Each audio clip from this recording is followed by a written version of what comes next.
my fellow creatives. Welcome, welcome. I am Imani the writer, and this is the Healing Creative Podcast, where I, a Black girl creative, take you along my healing journey. Feel free to join me. So, the topic of today's podcast is creator anxiety. And I wanted to talk about it because I actually had a panic attack yesterday around creator anxiety, especially when it comes to like content creation for social media. And the moment I felt really disappointed in myself because I thought that I was done with this. I thought that I was done with this, but I have to kind of just learn to accept that the things that I feel the most anxiety around, I have to be okay with not necessarily them going away all at once, all together in one fell swoop, but to just recognize that even though these insecurities bubble up, I am having a faster turnaround, which is a sign of healing. You know, instead of something bothering me for a week, it just bothers me for a couple of days. Instead of something bothering me for a couple of days, it just bothers me for one day.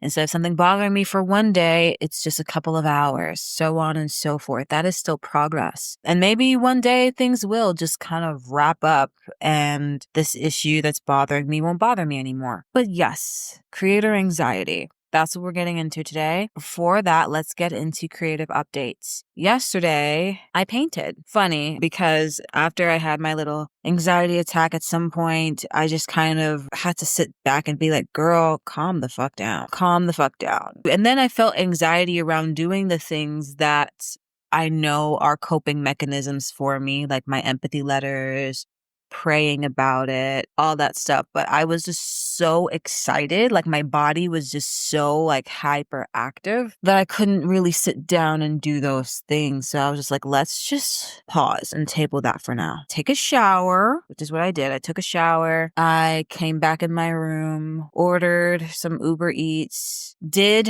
a yoga stretch while listening to some guided meditation, which I deeply needed because I just needed to move my body, I think. It was just, my body was just too active with this anxious energy. I needed to just find a way to get it out of me while also controlling my breath and everything. So that was really helpful. And then afterwards, I'm going to do something. I'm going to paint. I painted a picture.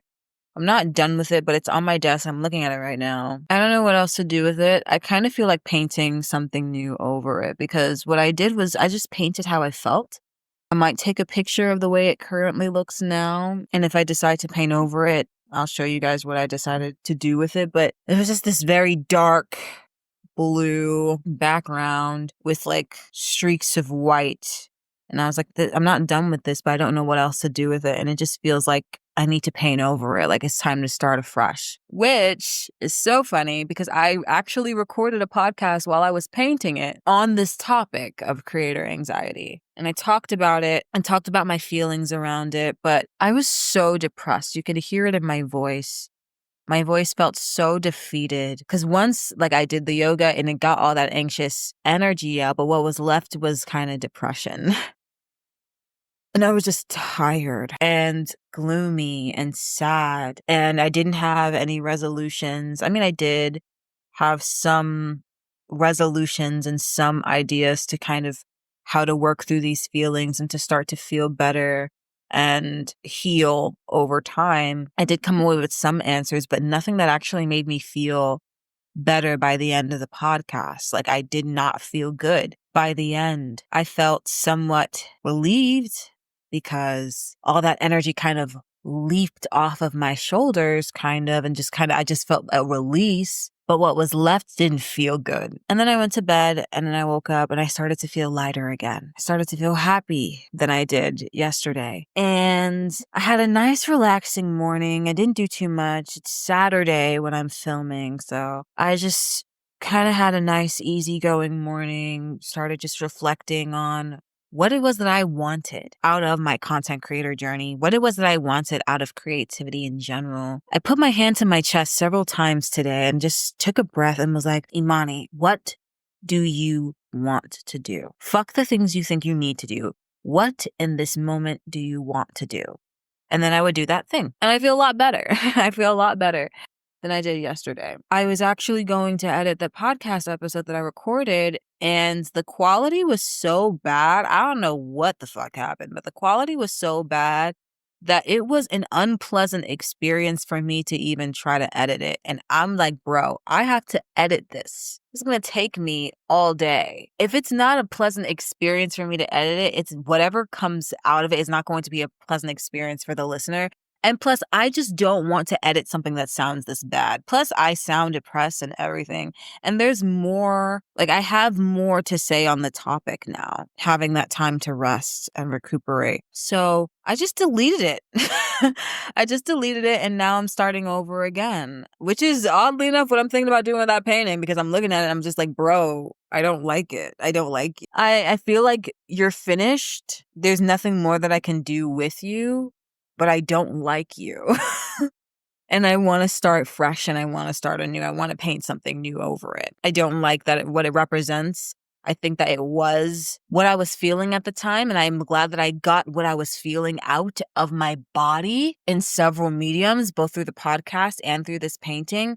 But I hated them both, and I think I'm ready to release them and start afresh now. But let's get into the topic. Creator anxiety. I don't have an outline. I just have my journal. So I'll just read to you what I wrote down in my journal yesterday about how I was feeling. I wrote down the question, what are you feeling? And my answer was, I feel anxious and self-conscious. I'm scared that I'm investing all this time and energy into something that is not going to work. I'm working so hard on the podcast, on all the content that I create, and I never get much tangible results. Now I'm starting over with this new idea that I really, really like and resonate with, but I feel like I'm making so many mistakes. And there are content creators who started their content creation journey way after I did, and they overtook me already, and they're already part of the YouTube partner program, which I'm not. I'm afraid that that will never happen for me. I don't have anywhere near the watch hours I would need to make that happen for me. I'm afraid that this is all for nothing. Okay, so that's what I wrote down for how I felt, and let me just take a minute to kind of speak on that for a little bit more and give you guys context for it. I don't know why I was so obsessed with it. Maybe just because for the past couple of days, I really have been working on the podcast a lot, writing out new outlines and scripts, and also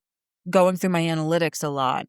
I think I need to just not go through my analytics again for the rest of fucking March. Like, this needs to be a once a month thing.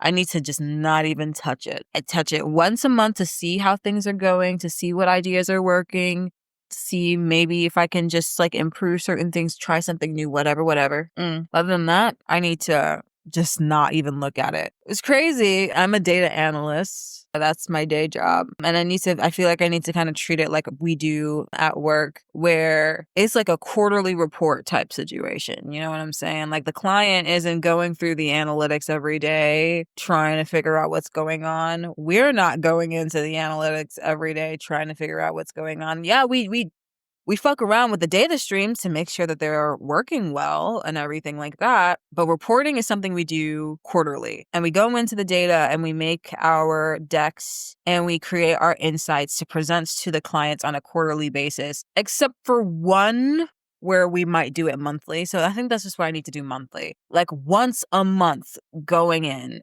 and going into the data, seeing what's happening, and then creating insights from that. This cannot be like, I would obsessively look into the analytics every day, sometimes several times a day, just to track if there are any changes happening. I'm like, girl, no. Treat this the way you would at your work. So I need to kind of approach this the way that I approach marketing at my job. You know what I mean? Because it's becoming too obsessive. It's becoming too obsessive.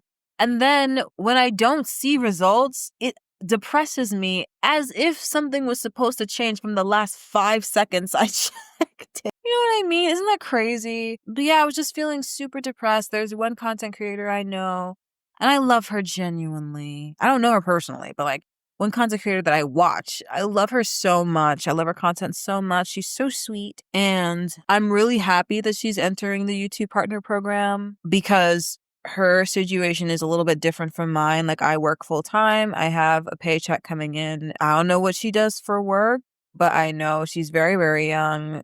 She recently dropped out of college. Her mom is ill and just permanently at home. And it's just the two of them. And they've just had a lot of hardships. They were homeless at one point. They had a lot of hardships. She's not homeless now. Her and her mom are safe for anyone that's concerned, but she's good now. But it's just like, she's had a lot of hardships and something kind of needs to pull through fast. And I'm glad that YouTube is the thing that's working out for her fast. When I was in a tough situation, the thing that pulled in for me fast was this job. The thing that pulled through for me just in the nick of time was me getting the job offer for this current job that I have right now. And it really is a great job, great people. Oh my gosh, my manager is so wonderful. My team members are so wonderful. I love the benefits. I love the flexibility. And I love that it's giving me an opportunity to maybe relocate to a new city where I can probably create a life for myself where I would be a lot happier. So things are going great for me on the job front. So YouTube is the thing that is pulling through for her, and I'm super happy for her. But it is my dream to be a full-time creative. I want to have the freedom and the time and the space to create whatever I want whenever I want. But this whole thing started making me rethink that a little bit. And we're going to get into that a little bit later. Is that really what I want? Because I am having a good time at my job right now, and it's a corporate role. A lot of people don't have positive things to say about corporate role, especially corporate marketing, and especially Black people, and especially Black women. So for me to be having such a great time at my job and to be learning a lot and getting along with everybody, that's a blessing. It's just, you know what I'm saying? So it's just like, maybe I'm just bitching and moaning, you know what I'm saying? But no, like my feelings are valid. My feelings are valid. I've been trying to make this content creation thing work for several years now, especially when I was in the thick of it, like when I didn't have a job and I was getting rejected left and right. I was just like trying everything, doing YouTube and doing doing TikTok and putting out job applications and trying to do whatever I can to make something stick. You know what I mean? But it still makes me sad and it makes me wonder if I'm doing something wrong, because this content creator started her journey well after me. I think just a year ago. And I'm just like, okay, what am I doing wrong? You know what I'm saying? Especially, and I took courses. I took courses on YouTube marketing, which I don't regret. I don't. But I'm just like, dang.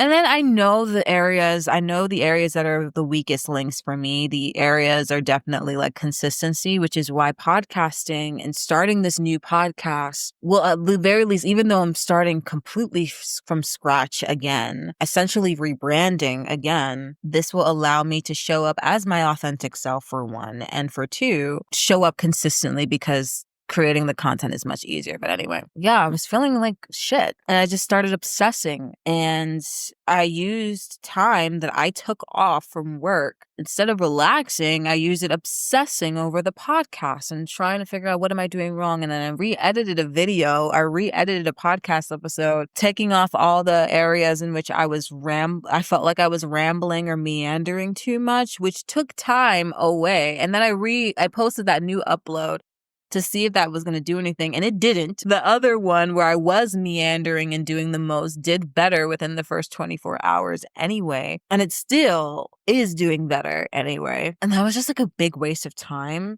One would say it's a waste of time. It was a learning opportunity. It made me realize, like, no, bitch, you can meander. It's fine. Doesn't matter. It's fine. You can meander. But I was just obsessively doing things that I didn't even necessarily want to do, but I wanted to do them because I wanted to feel in control. That's the thing about depression and anxiety. They both make you no longer want to do the things that make you happy, no longer want to do the things that make you feel good, feed your soul, the things you actually want to do. Depression just makes you want to sit in bed and do nothing all day, because it just drains you of your energy and your will to live. It's not funny. I laugh so that I avoid crying, but just don't pay me no mind. That's what depression does. But anxiety, the way it shows up for me is a different beast, because it's just like, it makes me no longer want to do the things I genuinely love.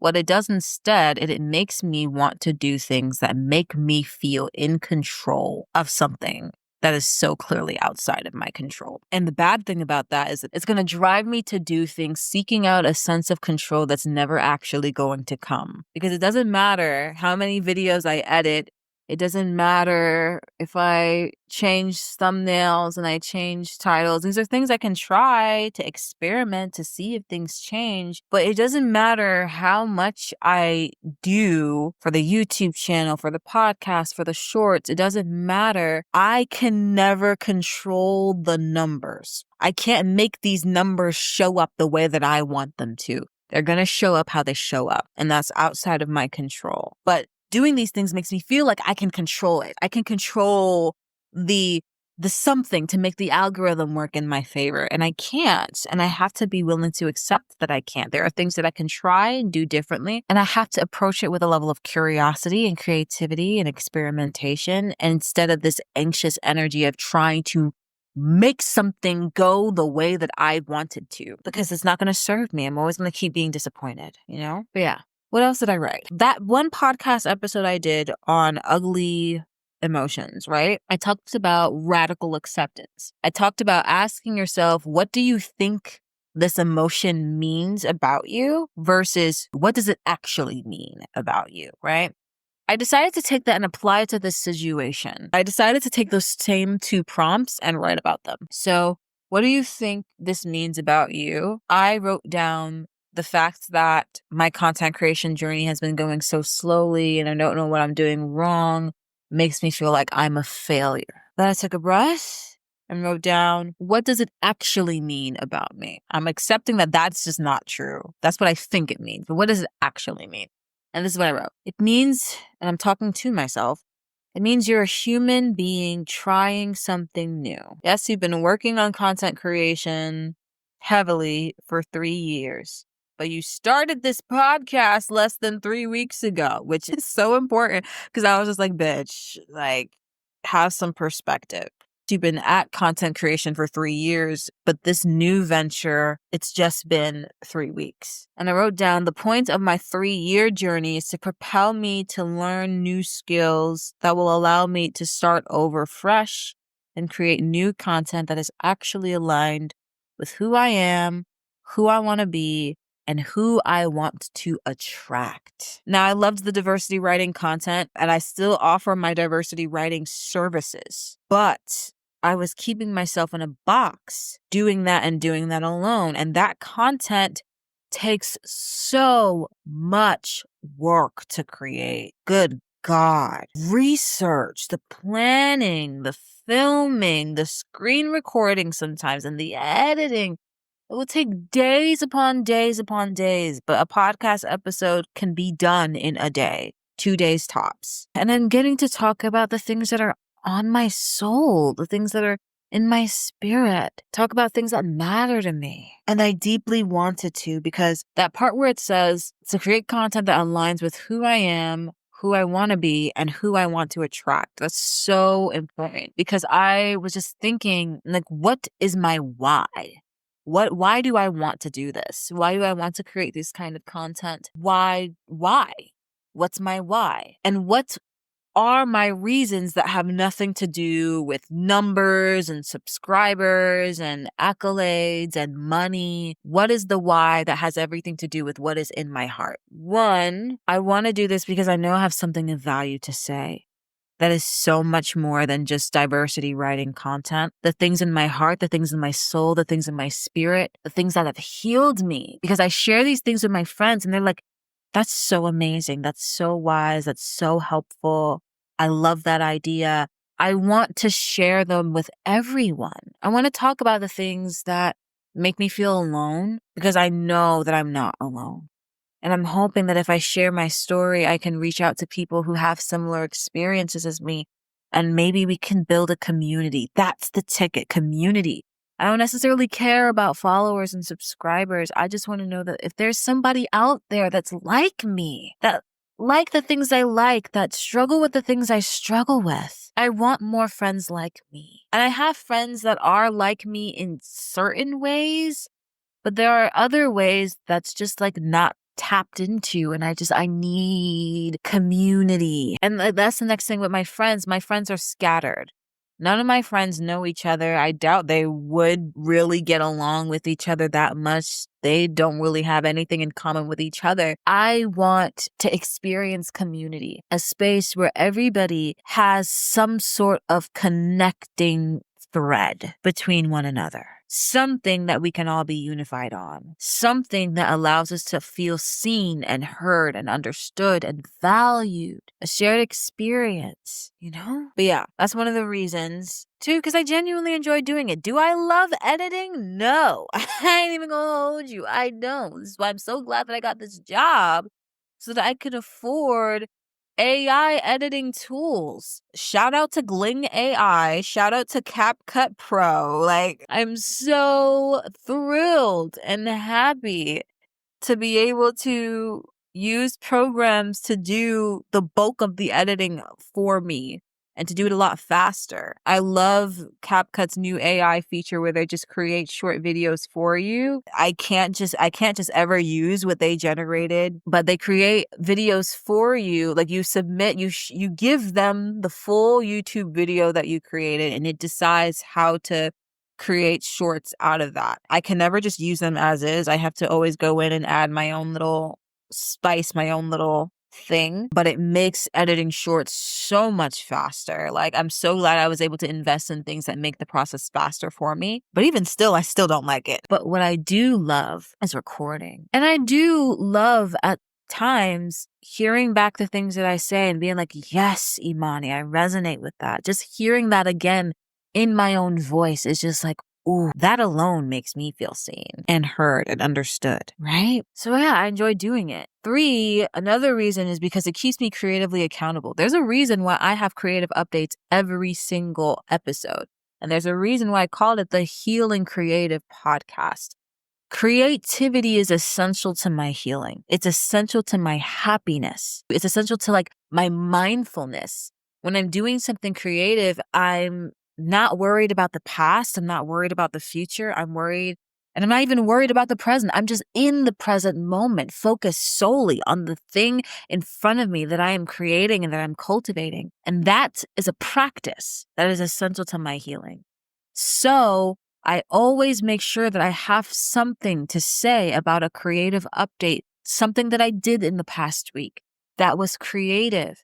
I need something to hold me accountable because if not, I won't do a damn creative thing. I'll get so caught up in my job and so caught up in my side hustles and so caught up in everything else that I will just forget to feed my soul. So it's for me. The creative updates are for me.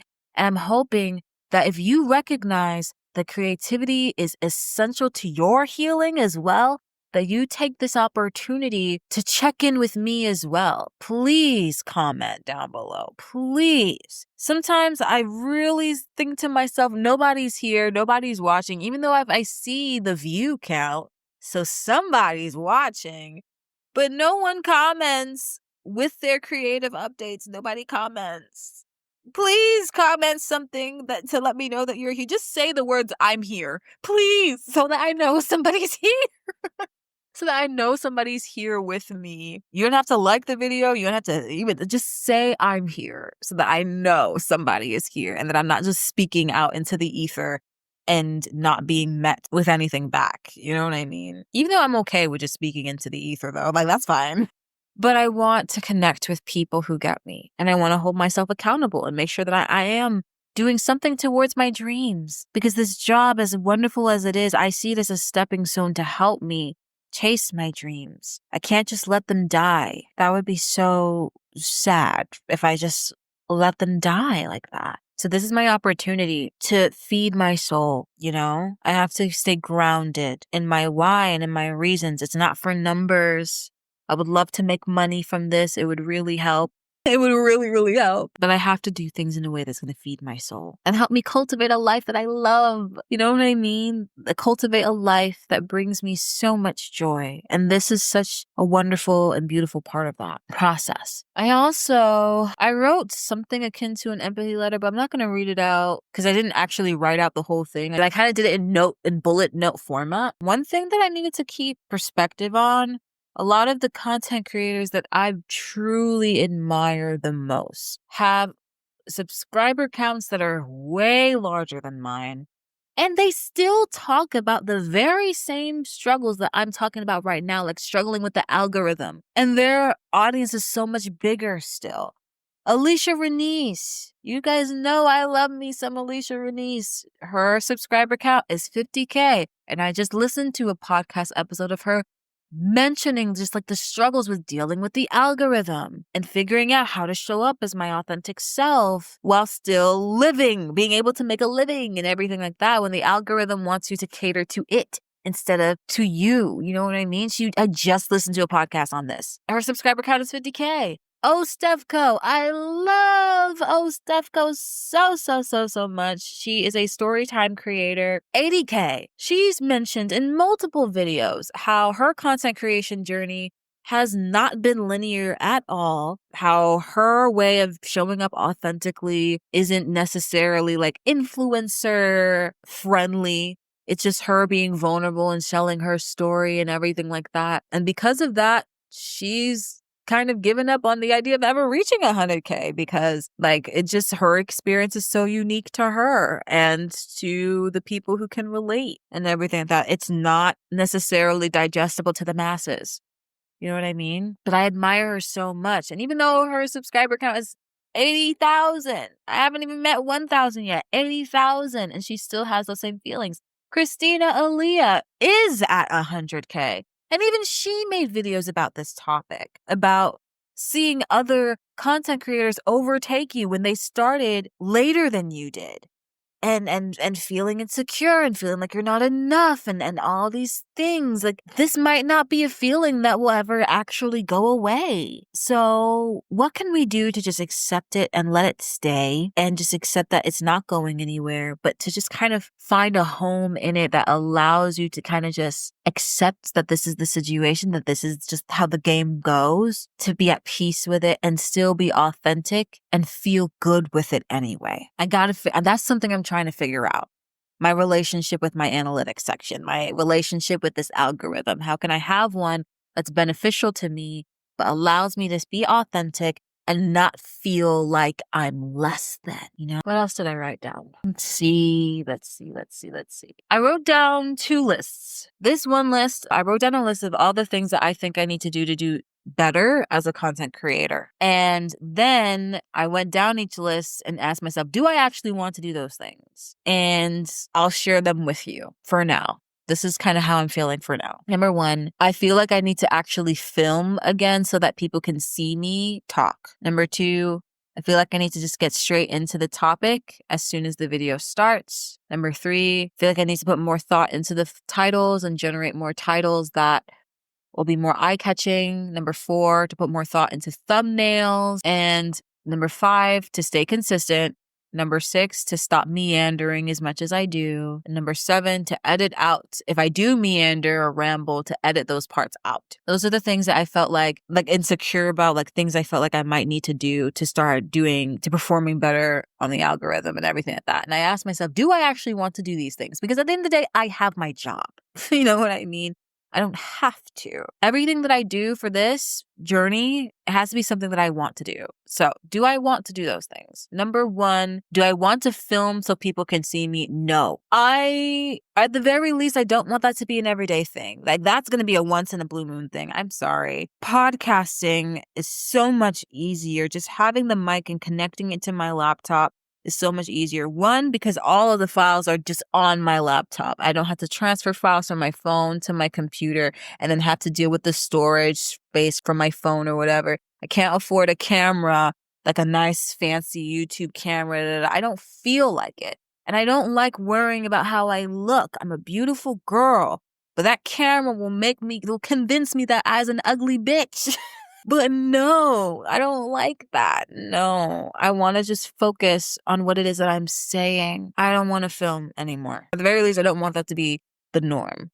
Maybe once in a blue moon, but I don't want to film anymore. I just want to whip out the mic and just chat and yap to my heart's content. Number 2, get straight into the topic. Do I want to do that? I will start mentioning the topic a lot faster in the beginning. I'll still have my intro, because I think it makes sense. And I think it sets the tone and the context for what this podcast is and who it's for. So that I will do. I will at least mention the topic a lot faster in the beginning. But I still want to get into creative updates first and foremost right away, because something I want to do to keep myself accountable. And if you need accountability, do that. Take this opportunity to be a part of that as well. I want that to be in the beginning. I don't want to wait till the very end for that. But yeah. Number 3, put more thought into my titles. After doing all this recording and editing and publishing and blah, blah, blah, the last thing I want to do is spend more than 5 minutes coming up with a fucking title. So no. But what I will do is once a month, I will take out a notebook and start brainstorming better title ideas that might perform better, because you can always change the title of your video after the fact. And people have seen, and this is a tip if you are also a YouTube content creator, I've read books about it and I've heard about it in a course and everything. People have seen that changing the title, even Christina Aaliyah even mentioned changing the title to a video that didn't perform well was enough to make it perform well and start going viral and things like that. So changing the title can, like after the fact, can be helpful as well. So that's something I can do once a month. I can take a look at all the videos that I created and start brainstorming better titles and better thumbnails. But yes, that goes into number 4, put more thought into thumbnails. I actually wrote no. In fact, I need to put less effort into thumbnails. I think that, and I'm wondering, and you let me know if this is valid, I'm not good at photography. You know what I'm saying? I'm trying to be like Alicia Renese, and then maybe I need to just stop but I'm not really good at photography. So I just take pictures of myself bareface, and you guys see my thumbnails on YouTube, right? But then I feel like seeing that thumbnail gives the impression that you're going to actually see me in the video talking, and then not seeing me could be somewhat disappointing. And people are like, oh, I don't want to just listen to a podcast, da, da, da, da. You know what I'm saying? Like, maybe that could be it. So maybe I need to let me just stop filming, stop taking pictures of myself specifically for content related purposes. Like, stop doing that. I don't enjoy doing it in the first place. So let's just stop and let's make thumbnails that look more like a podcast to kind of prepare people. Like, just kind of prepare people for a podcast. You know what I'm saying? That, like, just, you know what I'm saying? I don't know. And then just and I was just like, because Alicia Renese is a photographer and she uses her own images and everything like that, but I am not a photographer. Just use the images Canva Pro provides you, and just come up with a sentence that captures the context of the video well. You're great at graphic design with Canva. You're great with techie skills, Imani. Like, use that to just create thumbnails. Stop pressuring yourself to film and to take pictures of yourself, to film yourself and take pictures. If you don't feel like doing it, don't do it. Just use the skills you already have and that you've been building for like 3 years, girl. Like, you are a pro at this point. Just do what you got to do, you know? Staying consistent.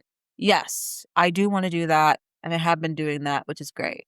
Number 6, stop meandering as much. Bitch, no, I will not stop. I did a whole experiment. What did I tell y'all before? I re-edited and re-uploaded a whole video, taking out all the parts where I felt like I meandered too much, and that video didn't even do that well. It doesn't matter. I'm not going to stop meandering. I am a meanderer. If you don't like it, I'm sorry. You gotta go. Because that's what I do. I chat, and I yap. That's what I do. I'm going to try to stop doing it so much in the beginning, though. I want to just set the tone so that people know that they're in the right place for the topic. But I'm going to yap. That's what I do. And number 7, edit the parts of me meandering out. No. As too much work. It was too much work to make that one, to re-upload that video just for nothing to happen. So I'm just not going to do it. Too much work. And at the end of the day, what is this? It's the Healing Creative Podcast, where I, a Black girl creative, take you along my healing journey. That journey is not going to be linear, okay? That journey is going to meander. So I'm going to let myself meander. This is my healing journey. It's not going to be perfect. It's not going to be polished. That's not what it's for. You know, no one's healing journey is going to be that way. So yeah. Is there anything else I want to say on this topic? I do prayers all the time, but every month I do a prayer specifically to prepare me. Like, at the end of the month, I do a prayer reflecting on the month I just had and preparing for the month that's coming, right? And I wrote down my notes for the monthly prayer that I just had, reflecting on February and preparing for March, right? So I want to share some of those with you because it's so crazy that they're so relevant to what happened recently, right? So what should I take with me into this new month of March? Number one, the words you speak to yourself are deeply important. I've got to learn to have better self-talk with myself, especially when it comes to anything that causes me to be insecure and everything like that. And that's what the great thing about empathy letters. If you want to know more about how to write empathy letters so that you can show yourself the love and the empathy that you deeply deserve and the self-compassion that you deeply deserve, links are always linked in the description box for both YouTube and Spotify, wherever you're watching, for sure. But I provide you with the worksheet to help you with that process. But anyway, that's why empathy letters are so helpful, right? Number two, you are choosing to step up and lead in a brand new, beautiful way. And that's wonderful. Tapping into your creativity and your healing journey will help you awaken and elevate in an amazing ways. I love that I wrote that down, and I love that it really sets the tone for the fact that it's going to help me awaken and elevate in amazing ways, but it's going to be emotional first before it's anything tangible in the 3D, something tangible like specific numbers and specific wealth. It's going to happen here in my heart first. I have to be prepared for that. Number three, it's good that you have great ambition for your career and your podcast, but don't let it cause you unnecessary stress. And that's literally what happened. That's literally what happened. But we're working on it. We got through it. We got through it today. We made it another day. And now today is a better day, right? But yeah, next, prepare yourself to receive. Expect good things because they are coming. I have to stay hopeful. Just because I don't see certain results happening right now doesn't mean they're never going to happen. And I need to just stay calm, stay happy in what I already have and grateful in the abundance that's already happening right in front of my eyes and right here with me. Because more is going to come and it's going to be amazing. Continue learning and drawing healthy boundaries for yourself. Yeah, that's super, super important as well. Yeah. And then I wrote like an arrow from that to this, like kind of indenting the page in my notebook. I don't know what I was doing. It says, stay the course. There are a lot of sacrifices that you're making for your own better good. And while it's hard and there are things that you deeply want, you know what you need. And while you're willing to stay suspended for a while and wait patiently for the future you know you want and deeply need, think of the love and the community that you're hoping to cultivate. Remember your why and remember that it's coming. It's out there for you. It may feel so far away and impossible, and you may feel hidden in plain sight from the people you deeply want to connect with. But remember, you truly deserve it, and it is coming. You're almost there. Fuck. Just reading that gave me chills. That's exactly what I needed. Fuck. I'm still just in awe that I wrote that down. It's so crazy how you just look back on the things you wrote down before and how they show up for you in beautiful ways in the present and in the future later down the line.